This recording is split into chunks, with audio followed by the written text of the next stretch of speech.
Nous sommes le pont entre les États-Unis, le Canada et la RDC. ExoFreight, pour vos transferts de colis en toute sécurité et en toute fiabilité. Notre particularité est que pour vos différentes commandes des véhicules neufs ou usagés et autres colis, nous effectuons l'achat à partir des États-Unis, du Canada et nous livrons en un temps record en République démocratique du Congo. Nos adresses, aux États-Unis, 1000 Montana Drive, Charlotte NC, 28216. Au Canada, 6377, Boulevard Monk, H4, E3, H8. À Kinshasa, au numéro 32, avenue Kitona, quartier Rigini, commune de Lemba et bientôt à l'est de la RDC. Avec ExoFreight, il n'y a plus de limites.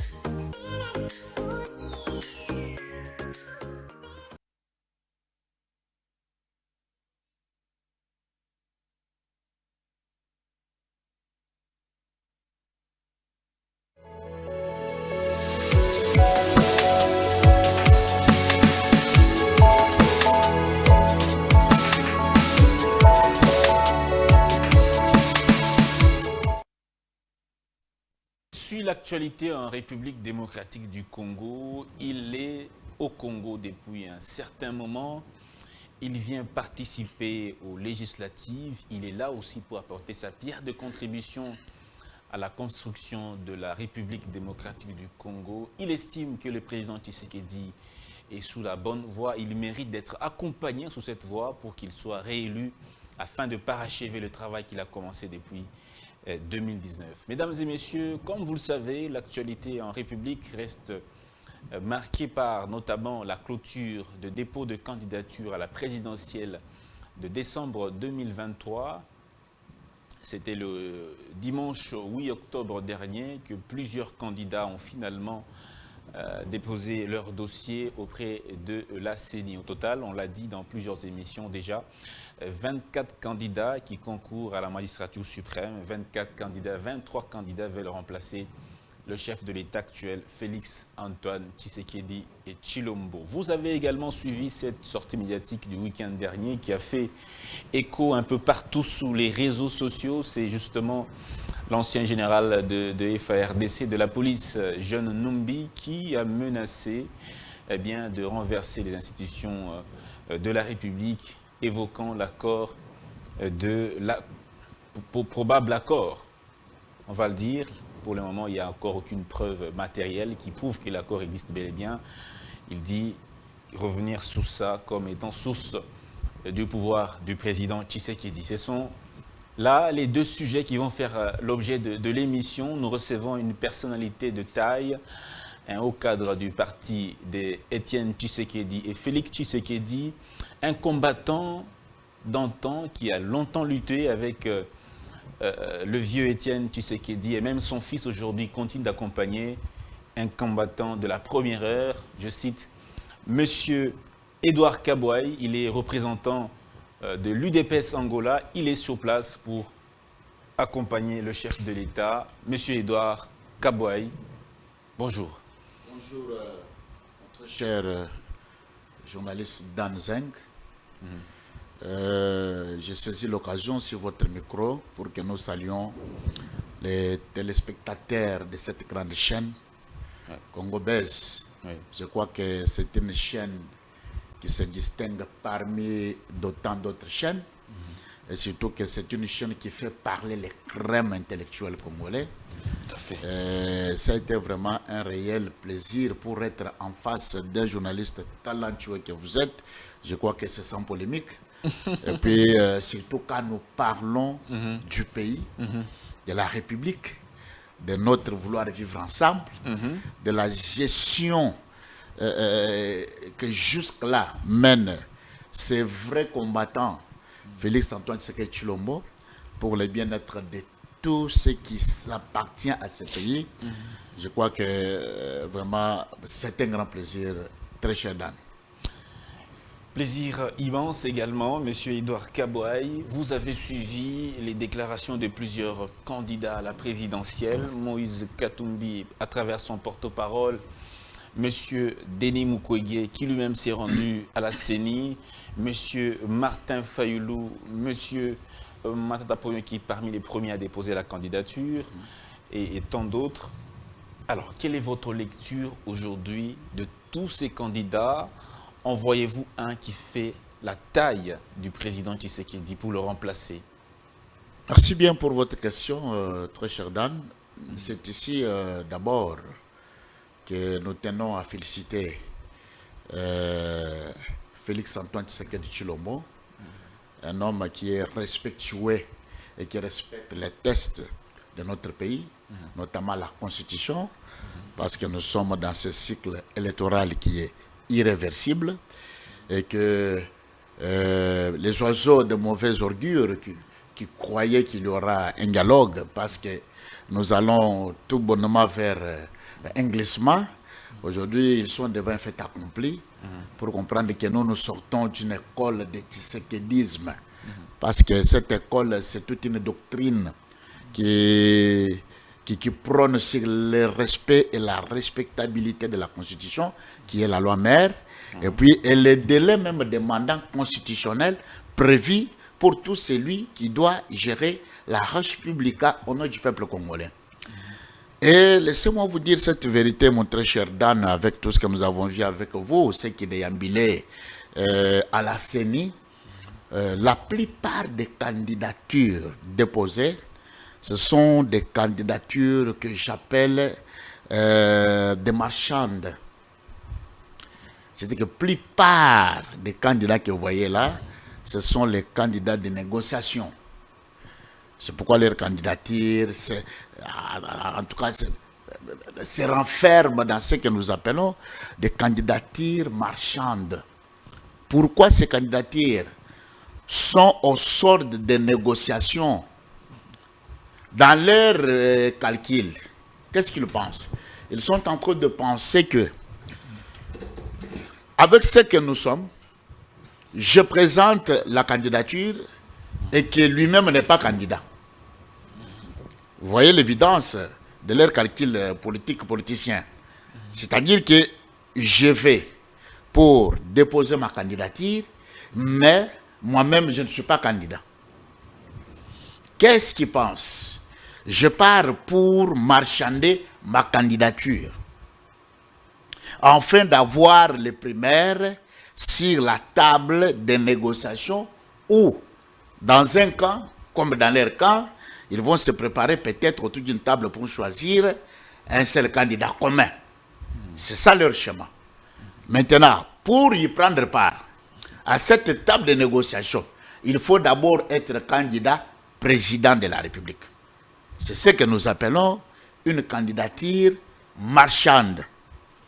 Et de deux, vous allez comprendre qu'avec moi, plupart de ceux qui ont déposé leur candidature, ils vont désister au détriment des candidats de la communauté internationale. C'est vrai ça. Je vous l'ai dit. Et nous allons même nous étaler par là. Parce qu'il y a des candidats qui sont ici MED, communauté internationale. Pourquoi? N'ayant pas un ancrage sociologique, à 2 mois des élections, à la veille, il dépose sa candidature sans base, ni parti politique, ni logo, ni ancrage. Mais comment il va y prendre? Alors, leur partenaire, donc ils ont amené dans un chemin comme quoi, écoutez, toi tu n'as pas un ancrage sociologique, mais celui-ci a un peu un ancrage sociologique. Bon, tu peux déposer sa candidature. Maintenant, à la table de négociation, il désistera pour te soutenir. Alors, à partir de cela, tu marcheras avec son logo, tu marcheras au nom de sa petite boîte-là, dans cet ancrage, pour que tu sois peut-être élu. Et c'est ça, effectivement, de ce qui se prépare et de ce qui se trame. Et de plupart aussi d'entre eux que vous voyez, ils ne sont pas les candidats du peuple. Ils sont les candidats de ce que nous appelons la nébuleuse communauté internationale. qui continuent toujours à nous regarder avec cet œil paternaliste, croyant toujours que le Congo de 63 ans plus tard doit toujours continuer à être sous le joug de la dictature internationale. Mais chose qui ne pouvait même pas passer. Mais quand vous prenez... Qu'est-ce qui vous fait croire qu'il y a des candidats? Quels sont les éléments probants sur base desquels vous vous basez pour dire qu'il y a un ou des candidats de la communauté internationale? Oui, bon, c'est ce que je venais de vous dire dans l'entame. Pour être sûr de sa candidature, il faut faire un état de lieu. L'état de lieu, c'est quoi? Est-ce que j'ai un ancrage sociologique, j'ai une base qui peut m'accompagner? Parce que avant d'attendre l'appui des autres pour désister en ta faveur, tu dois d'abord avoir une base qui doit t'accompagner. Tu dois avoir un parti politique mieux fondé, mieux implanté sur l'espace territorial congolais. À ce moment-là, ça te donne confiance. Donc, tu pars déjà cette bataille électorale avec espoir, espérance que malgré sur 100 millions de Congolais, si peut-être les 50, les 60, non, peut-être les 30 et les 40 ne peuvent pas me voter, mais déjà dans ma base naturelle, dans mon parti politique, sous le label de ce parti, je peux être élu. Mais vous allez constater, parmi de plupart de ceux qui ont allé déposer leur candidature, chers dames, disons-nous des choses telles qu'elles sont, ils ont quel ancrage sociologique sur notre espace politique congolais? Ils ont quelle base? Dans 2 mois, et directement, il va poser sa candidature. C'est là qui prouve à suffisance, effectivement, que c'est une fabrication de la communauté internationale, comme d'habitude. Quand on prend Mukwege, quand on prend Fayulu, Katumbi, Matata Ponyo, ou encore Delis Sanga, ces candidats, tous, n'ont pas de base, selon vous? Ils n'ont pas de base, mon très cher frère Dan. Mais Martin Fayulu a été challenger de Tshisekedi. Mais challenger avec quelle base, mon frère? Les idées, à quelle base, à quel ancrage sociologique? Les idées est planté sur combien de provinces que nous avons. D'ailleurs, il a du mal, en grande difficulté, pour affronter les militants de Nouvelle A au niveau des bandes d'Oussi. Mais il y a d'autres contraintes où les idées n'est pas présent. N'est pas présent. Tout simplement ce que vous dites là, parce que c'était un complot contre la République via l'Église catholique. Ça c'est connu de tout le monde. De tout le monde, parce que dans cette histoire, dans cette fameuse dite coalition Lamouka, alors ils avaient des partenaires qui sont l'ennemi de ce pays. Je vous dis la vérité, Félix Antoine Tshisekedi Tshilombo, cher Dan, il fait face à un complot de la communauté internationale. Et cette communauté internationale nous infiltre par le sujet qui ne sont pas les propres fils de ce pays, et dont ils tirent leur cordon ombilical, qui est à l'extérieur, à l'étranger, là où ils dépendent, ils viennent maintenant pour nous imposer. Mais moi, j'étais à côté d'un grand leader, d'un mythe politique, appelé notamment Fétin Tshisekedi Mulumba, de mémoire. Notre campagne, depuis 2006, au sorti du dialogue de San City, nous avons demandé, parce que autour de ce dialogue-là, le souci qui nous a menés, c'était quoi? C'est de dire aux belligérants, nous sommes un pays indépendant. Nous avons la Constitution où nous pouvons nous mettre d'accord sur notre loi mère qui est la Constitution pour voir de quel modus operandi pouvons-nous marcher pour que quelqu'un soit élu président de la République. Et plus question de toucher aux armes, plus question que les sangs des Congolais coulent pour avoir les élections. Mais vous allez voir que notre position n'était pas bien appréhendée par les belligérants en complicité avec la nébuleuse communauté internationale, mon très cher Dan, qui croit toujours que l'RDC doit être une province d'outre-mer de la France, d'outre-mer de la Belgique. Or, nous sommes un pays indépendant totalement. Et depuis ce temps-là, au sortir du dialogue, tout ce que nous avons vécu avec vous comme président de la République, qui se sont succédés, mais c'était la fabrication étrangère. Et ils n'ont pas laissé l'espace pour qu'un fils du pays puisse donner tout ce qu'il a à la contribution de développement de son pays. Et c'est là que tous ces gens ici dépendent, comme ce que vous dites.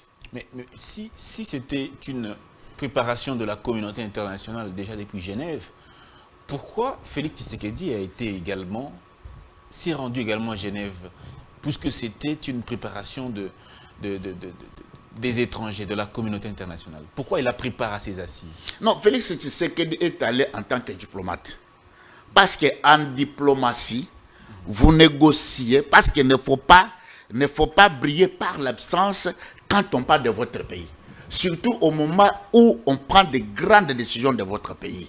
Et Félix Antoine Tshisekedi Tshilombo, fin diplomate qu'il est, il devra participer. Mais il le savait mieux que les derniers mots, la dernière décision émanera ici de son parti où il est sorti. Voilà pourquoi que quand nous, l'UDPS, nous avons vu que cette histoire-là, c'était un complot pour déstabiliser la République démocratique du Congo sur la voie de la balkanisation qu'ils ont toujours tous les jours aussi, entrer dans les officines occultes, fomenter des complots, fomenter des plans machiavéliques et autres. Alors, nous, l'UDPS, nous avons dit, niet, nous n'avons pas combattu pour laisser les étrangers venir s'aventurer avec notre pays. Et c'était ça même la lutte de Félix Tshisekedi Mulumba. Parce que les tournois qu'il avait effectués en l'an 2011, avant la campagne électorale, nous qui étions à ses côtés, c'était pour la communauté internationale, laisser les Congolais élire leurs dirigeants indépendamment de vous. Vous ne pouvez pas continuer à nous imposer, nous, les dirigeants. Non, ils ne travailleront pas au bénéfice ni à l'intérêt supérieur de la nation. Ils vont travailler. Mais écoutez, qui ne sait pas, depuis l'avènement de Félix Antoine Tshilombo Tshisekedi, il a ouvert la porte à tout le monde, à tous les pays partenaires. Venez par la grande porte. Parce qu'en relations internationales, nous avons les relations bilatérales, multilatérales. Venons, coopérons ensemble, mais restons dans les principes de gagnant-gagnant. C'est-à-dire que vous tirez des dividendes et mon pays tire aussi la dividende. Voyez-vous? Mais les pays qui n'ont pas voulu donc prendre cet écho à leur favoritisme, mais nous devons leur montrer que de quoi nous sommes un pays. C'est comme tout ce que vous dites ici. Vous prendrez comme votre messier ici, Mukwege, ici c'est Mukwege. Mais vous avez vu, un homme qui vient, qui n'a ni offre politique, qui n'a ni un programme, ni une vision pour notre pays, pour lui, sa vision, c'est quoi? C'est de nous orienter dans les rapports sexuels. Mais est-ce que nous, la République démocratique du Congo, avons-nous besoin pour introduire l'homosexualité dans quelques articles de quoi de notre constitution? Mais nous, niet. Alors, vous venez avec un discours du genre, etc. C'est pour comprendre qu'il n'y a une vision ni quoi. Parlez de M. Matata. M. Matata était ici dans ce pays, premier ministre. Il a fait 4 ans. Il nous a laissé avec le budget de combien? Très cher Dan. Donc, pendant 18 ans, Matata, qui a pris la primature en 4 ans, 6 et 5 ans, il nous a laissé avec un budget de 4 milliards. D'abord, les 4 milliards, là, c'était le chantage. En réalité, dans les coffres de l'État par rapport aux prévisions budgétaires, mais il n'y avait pratiquement du tout rien. Mais la réserve de change était de combien? Très cher Dan. Et alors, avec tel messier, qu'est-ce qu'il devra donner qu'il n'a pas donné et qu'il peut donner quand il sera président? C'est encore de nous piller davantage. De toucher déjà dans les deniers du trésor public pour nous construire encore des universités en parallèle par rapport à la vision de la République. Donc ça ne peut pas. Donc, tous ces gens-là, ce sont vraiment des candidatures de l'étranger, mon très cher frère. Prenons cas par cas. Prenons Denis Mukwege, qui dit qu'il veut introduire la notion du genre. On a vu, on a entendu plusieurs cas de l'Union sacrée de la nation, tout comme vous-même, vous dites que en disant qu'il va introduire la notion du genre, c'est faire la promotion de l'homosexualité. Effectivement. Pourquoi vous dites clairement, vous dites avec précision, avec force, qu'il s'agit d'une tentative de l'introduction de l'homosexualité au Congo? Qu'est-ce qui vous pousse à dire ça? Mais ça nous pousse parce que d'abord c'est un réparateur de femmes, comme vous le savez, l'homme qui s'est habitué avec les organes.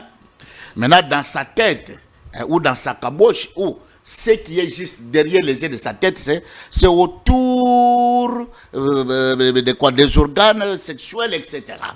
Donc, permettez-moi l'été, parce que là, nous devons dire des choses telles qu'elles sont devant les téléspectateurs.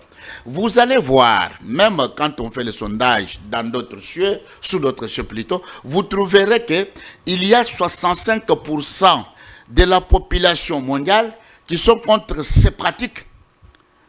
Mais ce monsieur, il veut nous inoculer cette histoire d'Ijar au sein de la population congolaise, du moment que nous ne sommes pas de ces pratico-pratiques-là. C'est d'immoralité à l'outrance qu'on ne peut jamais accepter ni un jour ni un autre jour. Introduire ça dans la tête de nos enfants. Je ne sais pas si dans la tête de nos enfants. Je ne sais pas si là il l'a dit comme ça. Je ne sais pas si non, il l'a dit. Il l'a dit. Suivez, je crois, c'était avant les jours du dépôt de sa candidature, cette candidature marchande. Donc, il en avait dit ça. Pourquoi? Parce que selon lui, nous devons la population congolaise ne peut plus encore vivre dans une discrimination, c'est-à-dire que les lesbiennes, les daïs, les bisexuels, donc ils doivent aussi avoir droit au chapitre par rapport au développement de notre pays. Mais mon très cher, c'est une malédiction énorme. Ce sont des candidatures de malédiction, ce sont des candidats de malédiction que nous demandons à notre peuple. Regardez la personne à qui il vient pour nous demander nos suffrages, mais il commence à nous inoculer avec les notions du genre, les notions de bisexuels, les notions de daïs et les notions de lesbiennes et de PD autres. Mais enfin, nous sommes où là? Ici, nous sommes dans un état laïque. Le président de la République, Félix Antoine Tshisekedi, à la prise de son pouvoir, vous avez vu, il a dédié la nation entre les mains du Seigneur. Il a demandé que Dieu lui-même doit s'asseoir sur le trône de la RDC, diriger ce pays, afin que nous puissions atteindre les objectifs millénaires, mon très cher Dan. Notre pays, avec tout ce que nous en avons, nous sommes un pays dont, aujourd'hui, même les pays que les autres sont en train d'envier, ils doivent nous envier, nous ne pouvons pas les envier.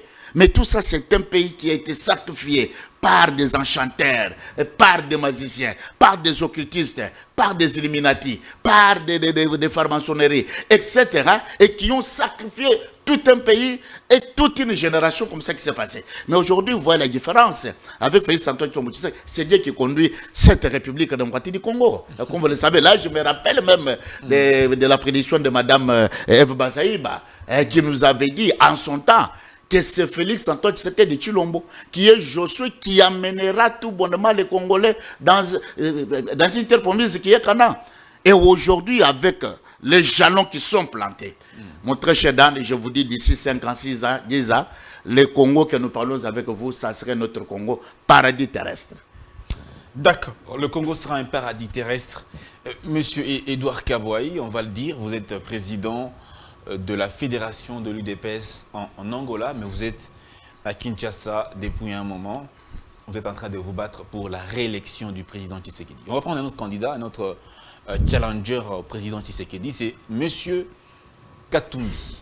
Monsieur Katumbi Moïse, qui était avec vous à Genève. Après, il a soutenu Monsieur Fayulu à la présidentielle. Il est revenu vers vous au sein de l'Union sacrée de la Nation. Il a dirigé avec vous. Est-ce que M. Moïse Katumbi est-il un candidat qui, au regard de son parcours, a des atouts pour rivaliser avec le président Tshisekedi? D'abord, M. Katumbi, il ne peut jamais se rivaliser avec Félix Tshisekedi. Pourquoi? Parce que d'abord, c'est un acheteur de partis politiques, comme vous le savez.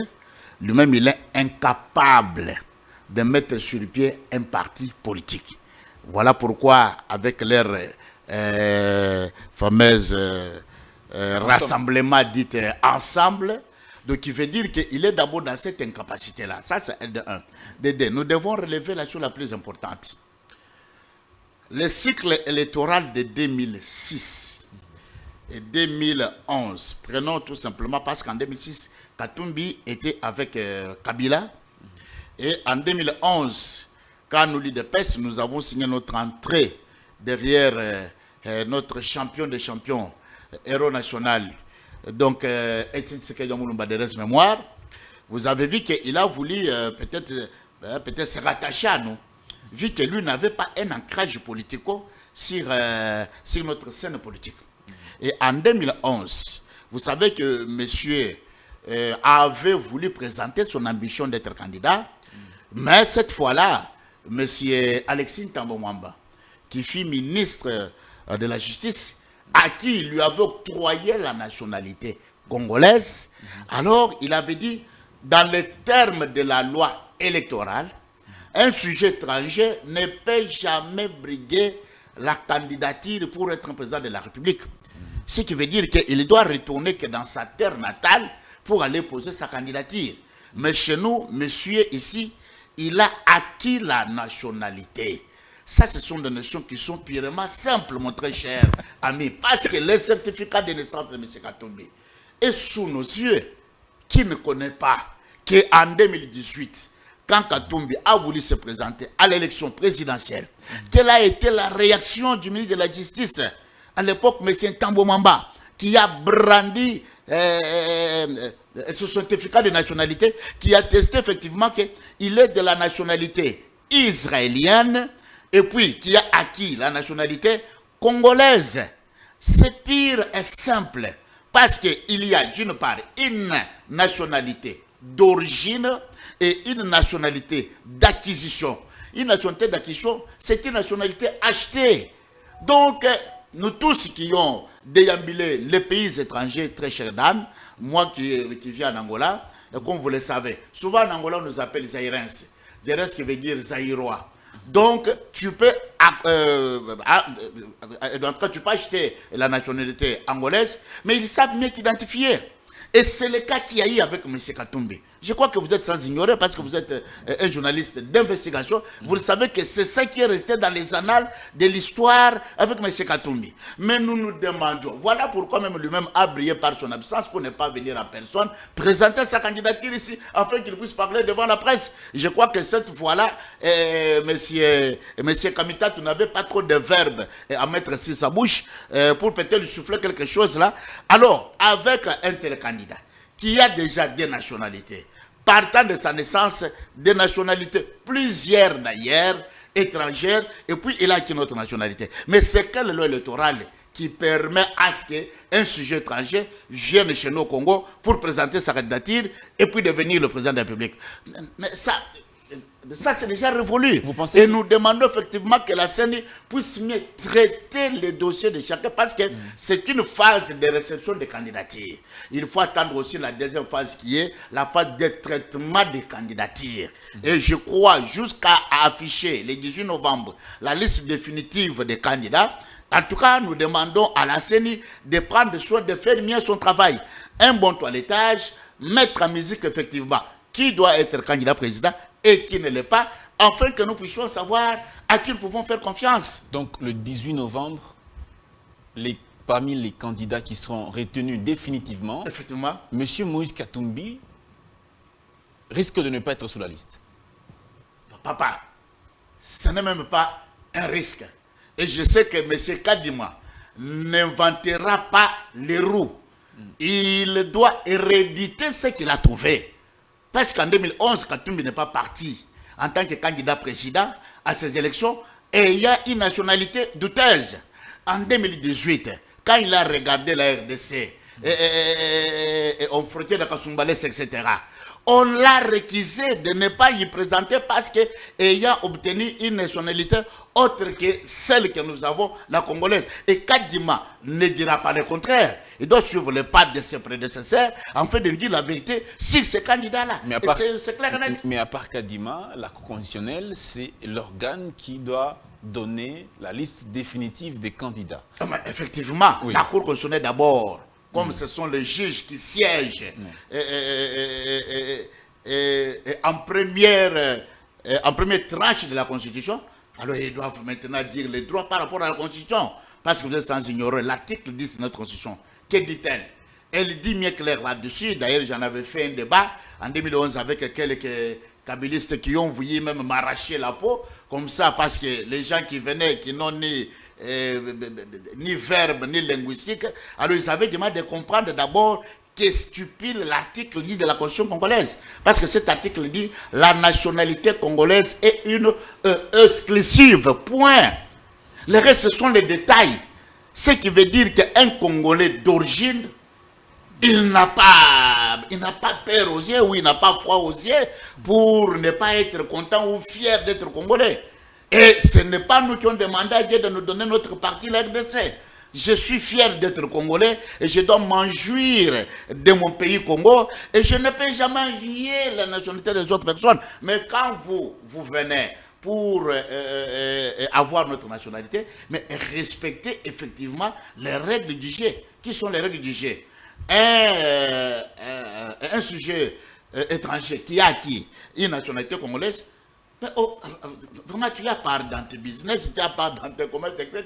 Mais laissez la politique aux Congolais. Et cette histoire, mon très cher dame, c'était ça qui était notre cheval de bataille et c'est déjà révolu. Le Congo aux Congolais. Le Congo aux Congolais. Alors, on va prendre M. Matata Ponyo Mapon, qui est parmi les challengers au président Tshisekedi. Quelles sont les faiblesses de M. Matata Ponyo pour concourir à cette présidentielle et l'emporter? Les faiblesses de Matata Ponyo, premièrement, c'est du vol. Le vol. Vous avez vu, très cher Dan, vous êtes ici sur Boulevard. Le jour où Matata est venu pour déposer sa candidature, la population congolaise qui l'attendait tout au long de la gare centrale, vous avez entendu comment ils lui ont joué. Et vous avez entendu comment ils lui ont chanté. Ils ont dit Matata Mouyibi, etc. C'est que ce qui reste dans les têtes ou dans les chefs de la population congolaise, c'est que Matata c'est un voleur. Mais mon très cher frère, un voleur, vous voulez qu'il soit à la tête du pays. Mais là, il mettra votre pays en enfer total par rapport au détournement, aux conclusions, aux gabegies financières, à la corruption et autres. Matata Ponyo, c'est un candidat trop faible aussi, comme les autres qui sont faibles avec lui. Pourquoi? Parce qu'il fut premier ministre de ce pays pendant 4 ans ou 5 ans. Qu'est-ce qu'il a fait à son temps qu'il n'a pas pu faire, mais qu'il doit faire pendant ce temps? Parce que pendant qu'il était premier ministre, la corruption, 15 milliards de dollars américains, qu'on nous a mis sous nos épargnes, Zolo Bambi, c'était dans l'actif de M. Matata Ponyo. Et ces 15 milliards de dollars qui étaient ton argent, mon argent, peut-être pendant 18 ans, ce pays devra prendre une autre connotation. Mais c'est volatilisé sous les yeux de M. Matata Ponyo. Hein? Matata Ponyo nous a laissé avec les taux d'échange à combien? Et à cette époque-là, combien les taux d'échange étaient dans les comptes universels? Il nous a laissé avec combien de réserves d'échange? Combien de prévisions budgétaires dans notre pays? Un tel candidat, à quelle offre encore à donner à ce peuple? Pendant qu'il a brillé par l'incompétence notoire, par le détournement à ciel ouvert, par tout ce qui s'est passé, c'est-à-dire un pays jungle, donc un pays où le plus fort doit régner sur le plus faible. C'est-à-dire tous ces gens que vous avez vus là.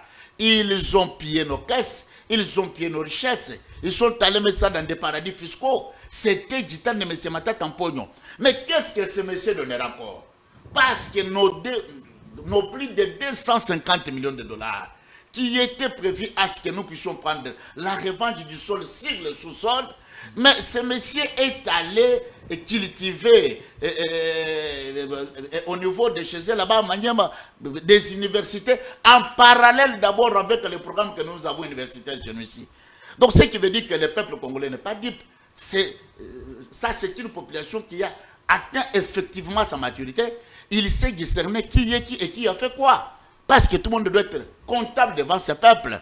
Est-ce que pendant tout le temps que Matata était premier ministre, donc le panier de la ménagère représentait quoi? Qui avait le pouvoir d'achat sur ce pays? Or, comment vous pouvez venir un président de la République pendant que vous êtes un pilleur, pendant que vous êtes un détonneur, pendant que vous êtes un malfrat? Donc, je crois que cette fois-ci, les Congolais feront un bon choix. Non pas ceux qui ont régné pendant 18 ans, qui nous ont rien donné et qui veulent venir pour nous donner encore quoi? Les Congolais se posent cette question. Mais néanmoins, la réalité, c'est le 20 décembre, mon très cher Dan. La réalité, c'est le 20 décembre 2023 que les Congolais vont devoir se décider. Ça sera autour de qui?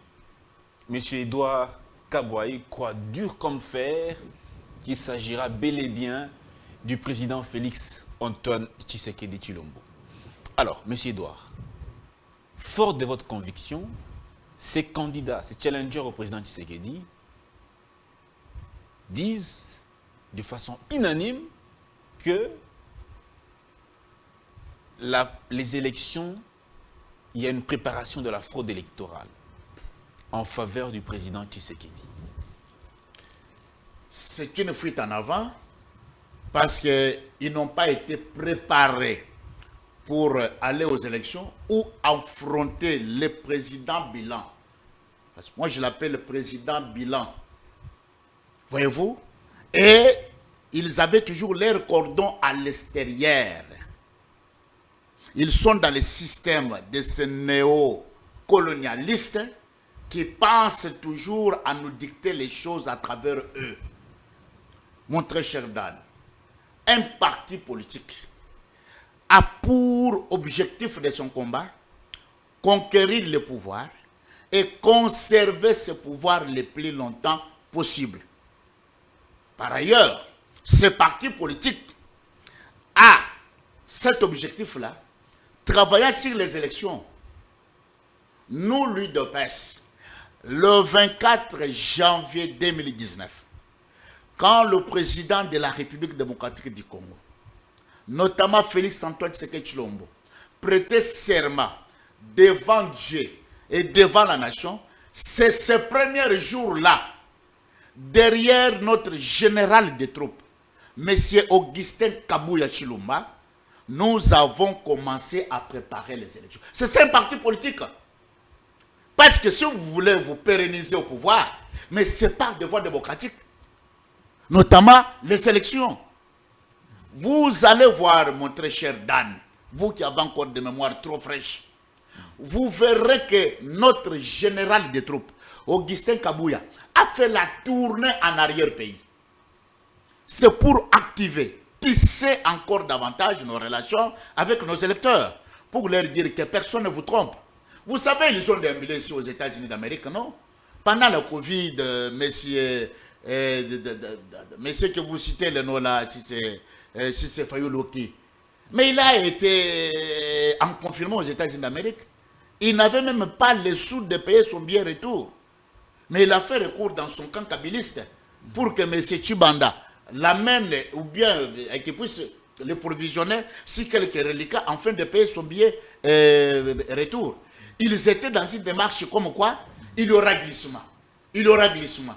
Pendant que nous avons crié aux élections. Et comme nous avons crié aujourd'hui aux élections, pour voir que ce ne sont pas, ce sont des marionnettes de la communauté internationale, mon très cher Dan. Je vous dis la vérité, ce sont les pantins. Ils attendent que la communauté internationale. Aujourd'hui, nous avons un calendrier électoral. Comment expliquez-vous? Tout est passé clairement, comme de roche. Comment expliquez-vous que des églises, des confessions religieuses telles que l'ECC, la Synco, partagent aussi le même langage que ses opposants? Ils disent, eux aussi, qu'il faut l'audit du fichier électoral. Il faut nécessairement passer par cet audit pour crédibiliser le processus.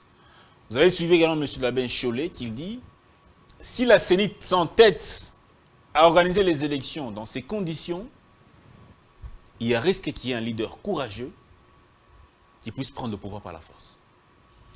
Il se trompe d'adresse. Félix Tshisekedi est issu d'un parti politique qu'on n'intimide pas. Et ce parti-là est appelé la machine politique écrasante. Dans ce pays, personne, depuis lors de cet événement malheureux, de l'assassinat de Mouzé Laurent Kabila, il n'en aura plus chez nous. Nous savons tous avec vous, la mémoire collective congolaise ne nous trompe pas. L'Église catholique roule au nom de qui? Il roule au nom de ces paternalistes, au nom des impérialistes, ensemble avec leurs candidats qu'ils ont issus. Mon très cher Dan, vous avez vu même pour la désignation de M. Denis Kadima, qui devra sortir ici des confessions religieuses, de tout ce qui s'est passé, et ils avaient leurs candidats. Ils sont allés détergiversation. Pourquoi? Parce que les candidats avaient échoué. Et Denis Kadima nous a publié le calendrier. Ici, dans ce pays, juste après l'enrôlement de plus de 41 millions d'électeurs, Denis Kadima a lancé l'appel à tous les états-majors politiques. Venez auditer mon fichier. Élaguer ce qui est faux, élaguer ce qui ne concorde pas, que nous ayons ce serveur central fiable, crédible, devant nous permettre d'aller aux élections crédibles, transparentes et surtout participatives. Pourquoi? Il y a des états-majors qui sont allés. Mon très cher frère, les pays, les RD Congo n'est pas taillé sur la mesure de M. Cholet avec ses poussins. Ce pays appartient de plus de 100 millions de Congolais. C'est notre pays. Personne n'a aucun, je peux dire, personne n'a même pas le monopole de venir nous dire ce que nous devons faire. L'audit externe a été effectué par les experts en matière électorale, comme vous le savez. Alors, pour eux, ils attendaient quoi? L'OIF. Parce qu'ils sont toujours dépendants de la France. Comme la France maintenant a son candidat, qui est M. Mukwege, alors ils croyaient que la France viendra penser où si cette opposition se réunit, je pose cette question plusieurs fois à d'autres personnes que j'ai reçues sur ce plateau. Si cette opposition se réunit aujourd'hui contre le président Tshisekedi, va-t-il battre cette unité d'opposition? Je vous dis, ils seront bâtis à plate couture, très cher Dan. Tous réunis. Ils peuvent prendre même Kabila, lui mettre président de la CENI. Ils peuvent prendre même quiconque, même s'ils prennent M. Emmanuel Macron, parce qu'ils veulent nous faire des élections pendant que chez eux là, nous avons vu avec vous, au sortir de les élections, Marine Le Pen, qui avait résisté farouchement sur cette fraude-là, qu'ils aillent faire des leçons à d'autres personnes, mais pas nous, la République démocratique du Congo. Nous les connaissons très bien. Et pas même à Félix Antoine Tshilombo Tshisekedi. Ils peuvent se coaliser. Ils peuvent être ensemble, mon très cher Dan. Même si on donne la CENI à Kabila, on donne la CENI à M. Chadari, on donne la CENI à Fayolo, ils seront bâtis à plate couture. Vous savez pourquoi? Parce qu'ils n'ont ni vision ni programme de la gouvernance de ces grands pays. Ils n'ont ni vision ni programme de gouvernance de ce grand pays, la République démocratique du Congo. 2 345 410 km², c'est immense. Monsieur Edouard Kaboy, on va finir avec John Numbi, qui est en fuite depuis 2021. 2 ans après, monsieur réapparaît. Il parle d'un certain accord qu'il y a eu entre le président Tshisekedi et le président Kabila. Et il met en garde. Il dit, si à nouveau il y a fraude, il va faire application de l'article 104 de la Constitution pour destituer le pouvoir en place. Cet assassin, votre réaction? Cet assassin de notre compatriote Chebeya, avec Fidel Bazana, aujourd'hui en cavale, il ouvre son bec pour faire parler à pérorer, à tort, à travers, les choses qui n'aiment pas en uniforme à ce qu'il dit. D'ailleurs, à son temps, à son règne le plus puissant, il n'a pas affronté les combattants de l'UDPS parce que nous sommes. Vous le savez, c'est lui qui tuait, c'est lui qui commanditait les assassinats, les arrestations arbitraires.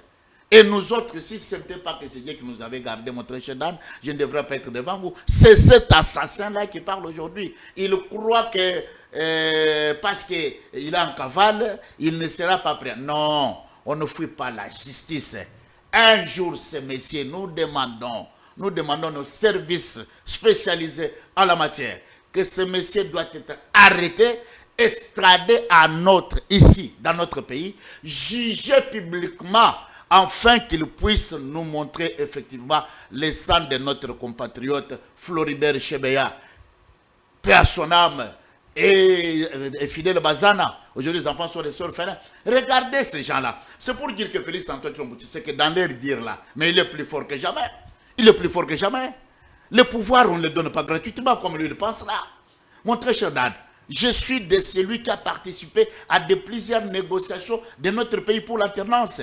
J'étais en compagnie de la délégation avec Félix Antoine Tshilombo Tshisekedi, chef de la délégation au dialogue de la Cinco, appelé le dialogue de la Saint-Sylvestre. Et vous savez, Kabila, qui lui est en train de chanter là, était prévu que nous puissions y avoir une transition. Et cette transition-là, on avait prévu que Félix Antoine Tshilombo soit Premier ministre. Est-ce Kabila avait accepté que Félix Tshisekedi, qu'il soit nommé par lui en tant que Premier ministre? Non. Et il a voulu qui? Il a voulu M. Tchibala au détriment de Félix Antoine Tshisekedi. Et des trois, avez-vous déjà vu, même sous d'autres cieux, même dans les rêves les plus profonds, quelqu'un céder le pouvoir si facilement? C'est-à-dire que Félix Tshisekedi, il est plus fort que jamais. Ils doivent du respect à ces messieurs. Parce qu'il a battu jusqu'à tel point qu'il a arraché le pouvoir. Mais quand monsieur l'a dit, la vérité c'est ça, ce qu'a dit notre secrétaire général. Le monsieur, pendant l'accord du FCCH, il avait voulu prendre Félix Antoine Tshisekedi en étant civil et que lui, il était soi-disant militaire, qui n'a pas suivi même un cursus d'une formation préalable pour tout officier et dans une corporation et qui s'est retrouvé directement bombé général assassin uniquement pour tuer et boire les sangs congolais. Alors c'est ces messieurs-là, il avait voulu prendre Félix Antoine Tshisekedi en otage, que c'est lui qui maîtrisait bien tous les officiers de l'armée et de la police nationale, qui ne puissent pas suivre quiconque. Il citait même le nom des autres là. Et tout ça, il avait besoin que lui tire des dividendes derrière le dos de Félix Tshisekedi. Merci beaucoup, M. Edouard Kabouaï, président de l'UDPS, Fédération de l'Angola, l'Angola, pays voisin. Merci beaucoup. Merci, mon très cher Dan. Merci vraiment pour cette occasion que vous m'avez offerte, que nous puissions parler de notre pays. Et plaisir immense quand je parle de mon pays, surtout quand je parle de mon champion, ticket gagnant, Félix Antoine Tshisekedi Tshilombo. Donc, merci beaucoup. Plaisir immense, mon très cher Dan. Vraiment, merci beaucoup. Plaisir partagé. Monsieur Edouard Kabouaï, il est aussi prédicateur, pasteur. Merci de nous avoir honorés. Merci, mesdames et messieurs, de nous avoir suivis. Il y a un téléspectateur qui est très friand de l'émission Entre les lignes. Merci beaucoup, vous qui nous suivez partout. Il s'appelle Monsieur Shadrach Ngoy. Il m'a dit qu'il fêtait son anniversaire aujourd'hui. Et donc, nous profitons de l'occasion pour vous souhaiter un très bel anniversaire, Monsieur Shadrach Ngoy. Vous qui êtes friand de cette émission Entre les lignes. Et donc, merci de votre fidélité. Portez-vous bien. À très bientôt.